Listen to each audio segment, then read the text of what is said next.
یەکێتی لاوانی دموکراتی کوردستانی ئێران سێمینارێکی بە مەبەستی خستنە ڕووی گرنگی زمانی دایکی لە پەروەردە و هەوڵەکانی ڕژیم بۆ تواننەوەی زمانی نەتەوە بنەستەکان بەڕێوەبرد. راپۆرتێک لەم بارەوە ئامادەکراوە کە پێکەوە دەیبینین.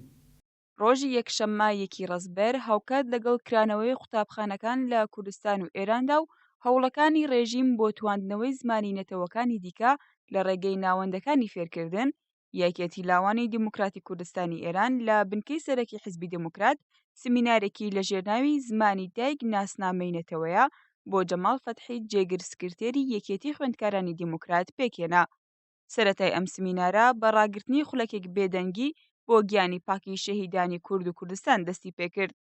پاشان جەماڵ فەتحی باسەکەی خۆی پێشکەش بە بەشداربوانی سمینارەکە کرد کە لە باسەکەیدا ئاماژەی بەڕەوتی لە نێوبردنی زمانی نەتەوەکەم دەستەکان و کاریگەریەکانی خوێندنی بە زمانی بێگانە کرد کە لە ئەنجامدا منداڵێک کە بە زمانێکی بێگانە لە زمانی دایکی دەخوێنێت تووشی نامۆبوون لە کۆمەلگا دەبێت. ناوبراو لەبارەی نوێترین گەڵاڵەی ڕێژیم بە ناوی تێستی بەسەندەگی زمانی فارسی بە هەواڵنێری ناوەندی هەواڵی تیشکی ڕاگەیاند. ئەم گەڵاڵەیە کە زیاتر لەسەر ئەو نەتەوانە کار دەکات کە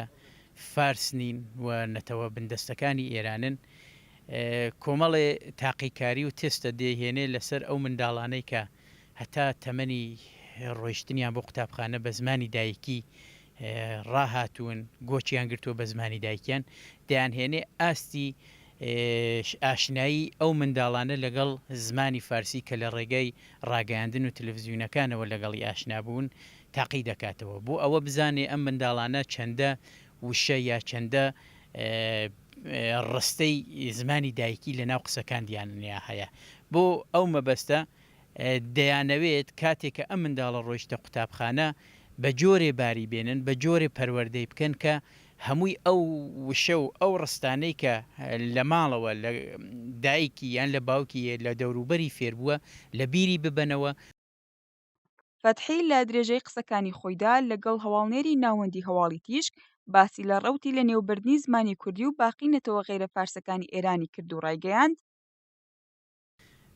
ئەم پرۆسەی لە نێوبردنی زمانەکان یان سڕینەوەی زمانەکان لە کۆمەلگا جۆرا و جۆرەکانی ئێراندا